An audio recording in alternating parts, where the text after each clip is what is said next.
Hi guys, today we want to get started with the restoration of one of the 7 HiFi devices I've recently picked up from the garbage.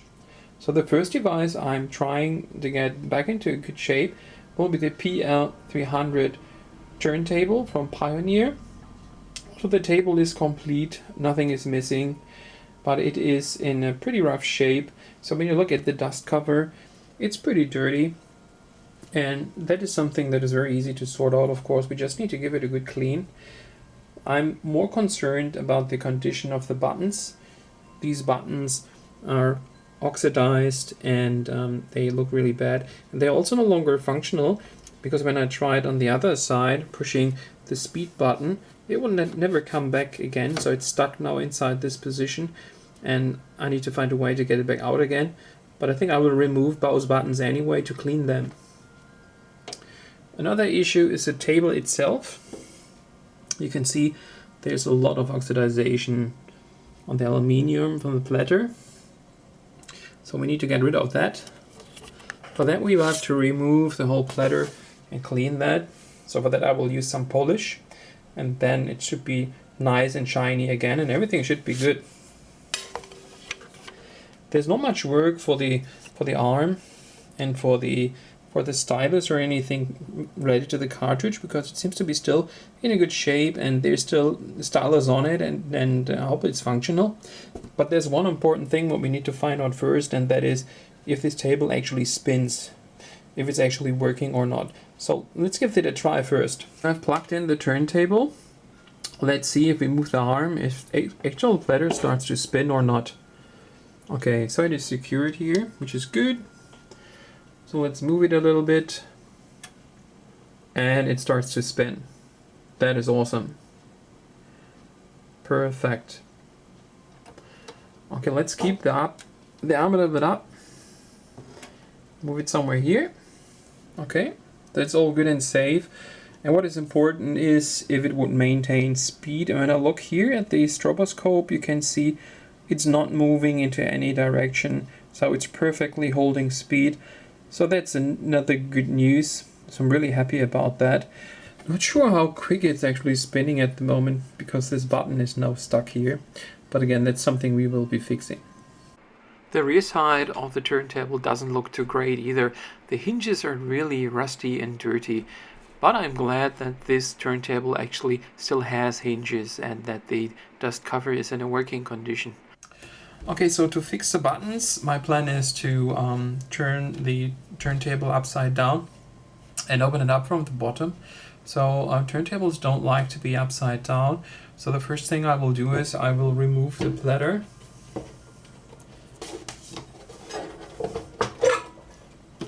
Here we go.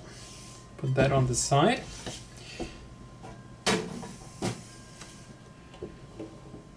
And a very important thing, of course, is I need something for protection. So I will put a towel below this.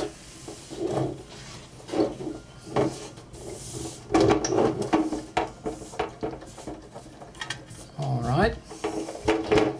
I don't like too much to have it on the dust cover, but otherwise I need to find a way to cover up the tone arm and everything, and that will be considerably tough. So I'd rather do it that way. And then later we will look after the dust cover and clean that one up. All right. So that was easy enough.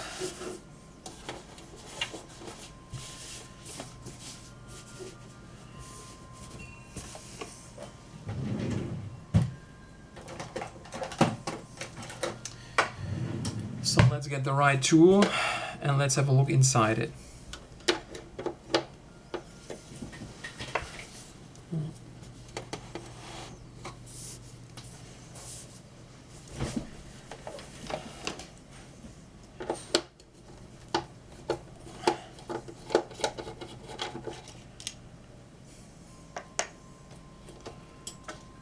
Pretty well made here with the dampening, but there's also some rubber gone here, so usually that is inside kind of a rubber sock that's still in here, another half of that, but well, doesn't bother me too much.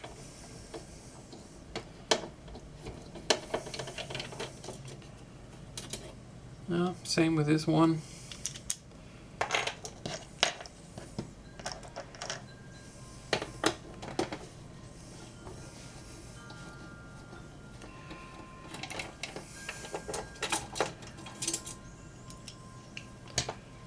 Number 3.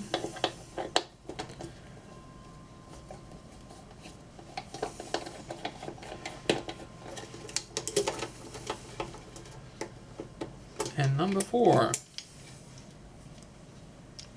All right. So now we need to be a bit careful. I'm not sure how easy or difficult it is to lift that out here, and what part of the mechanics are connected to this heavy back plate.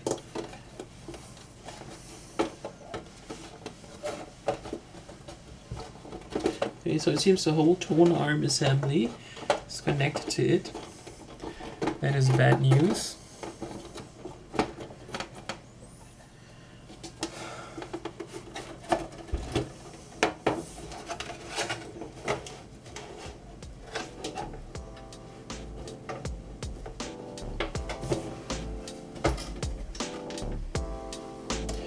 Okay, so maybe that way is a better way.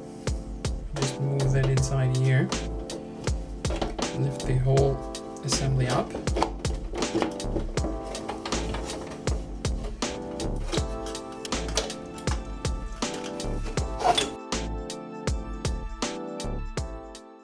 Alright, so there are 2 cables I have to unplug, and finally I can open and put the other half of the turntable away.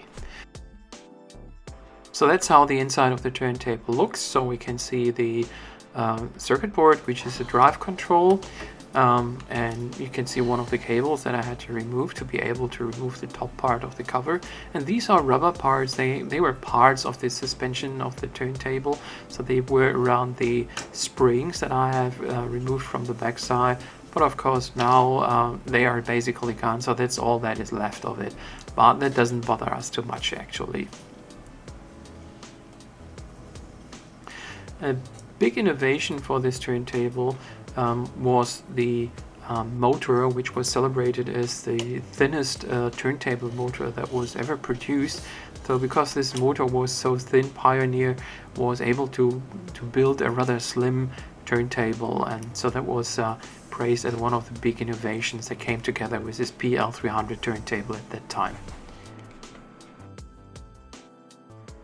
Alright, so time to fix one of the buttons. So this will be the cut button that will return the arm back into the neutral position. And the mechanism that this button operates is just held in place with 2 screws. So let's remove the 2 screws and let's see if we can get the button out of the case of the turntable.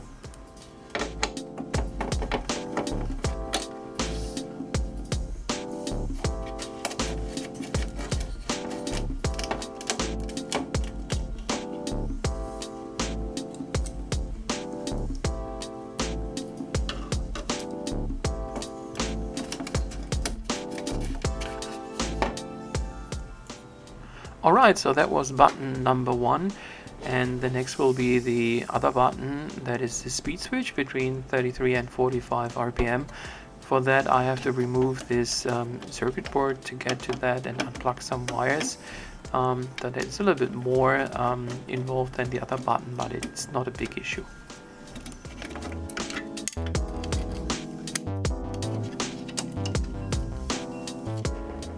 Here we go, so that's the circuit board I just removed. There must be the speed control of the whole turntable, and it also has the 4 flashing LEDs as part of the speed indicator. But time to remove our stuck speed button.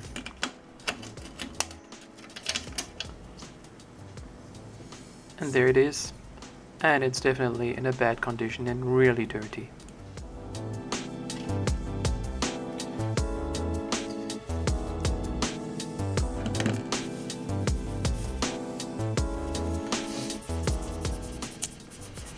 To fix the oxidization from the button, there is some hard labor necessary, so I'm cleaning with some metal polish these buttons. I have to be careful because if I'm polishing too hard, I will remove more from the button than I want to.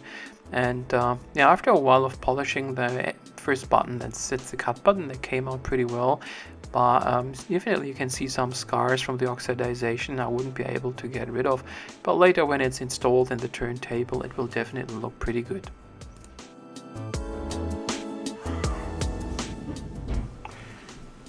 So here you can see how it looked before with the cut button and how it looks now. So there's definitely a huge difference. So now it's time to get the other button also in a better shape.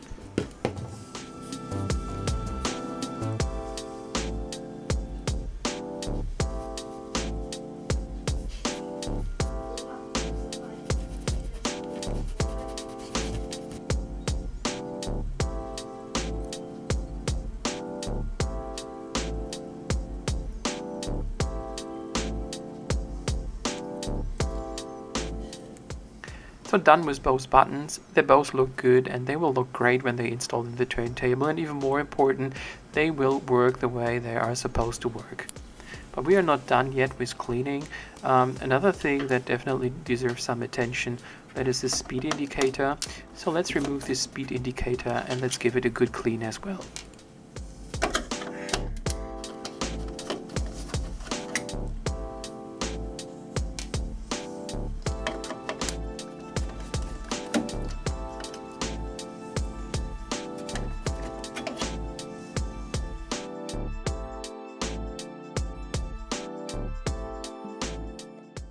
To clean the speed indicator, I'm just using some 70% isopropyl solution and just some paper towels.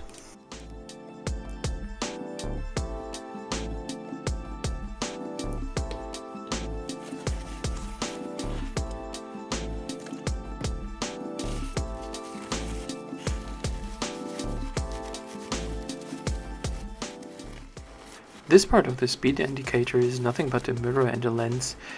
Often when you look at old turntables, direct drive turntables, to look at these indicators, then the window into that indicator is really yellow and there's dust inside and you can barely see the red light and flashing light in there. And having it nice and clean, that definitely helps the turntable to look a lot younger and fresher.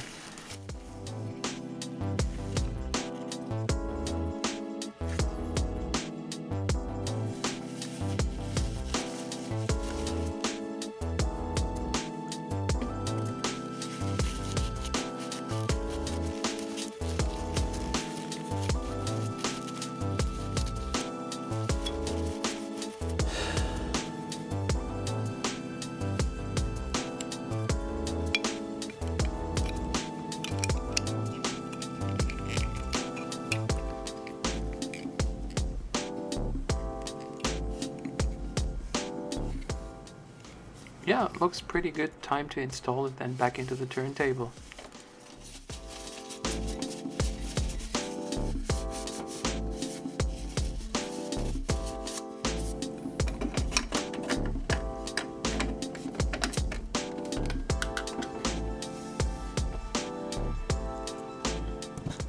Let's also give the active part of our speed indicator a bit of a clean.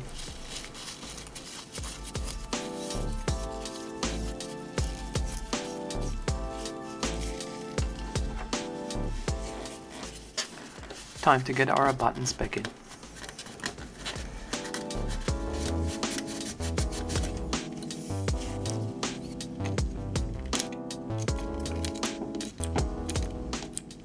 The speed switch itself seems to work fine, so our now clean button should not have any issues to operate it.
Yeah, that works a lot better.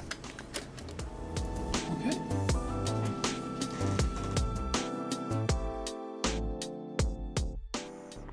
Time to put back in the cut mechanism together with its button. There was some old sticky tape on that, so I'm replacing that with some new tape so that it's holding well in its position.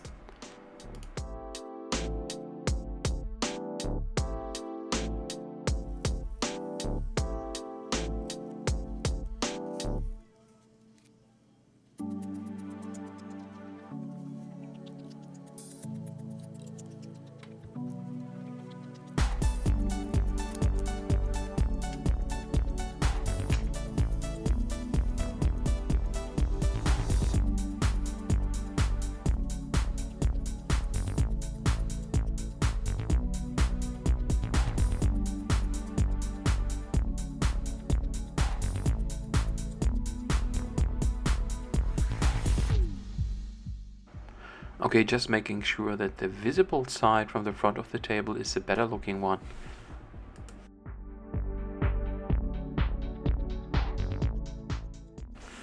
Alright, here we go.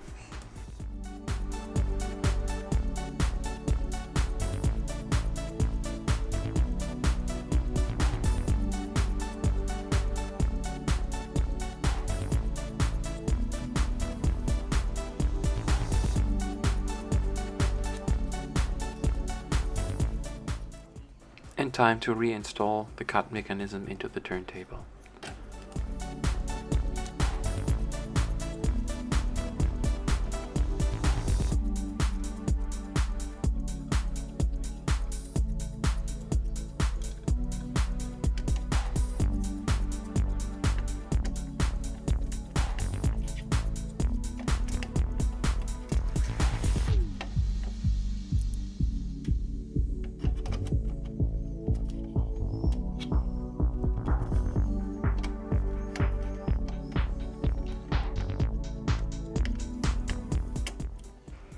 Here I saw later when I edited the video that I actually made a mistake. Initially the mechanism only had 2 screws, the one left and the one right, but I also installed one in the middle. It seems that Pioneer has decided at one point in time to have a place for an additional screw, but left it out there because with 2 screws it's basically holding tight enough. I thought I lost one screw and got a spare screw. When I took the turntable apart, I noticed that there's a lot of rust on the bottom plate, so my plan is to use some WD-40 and clean the existing rust off and hopefully prevent the turntable from rusting any further than it did already.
Reassemble the turntable, so now it's time to get rid of the dust cover because we need to work on the top of it.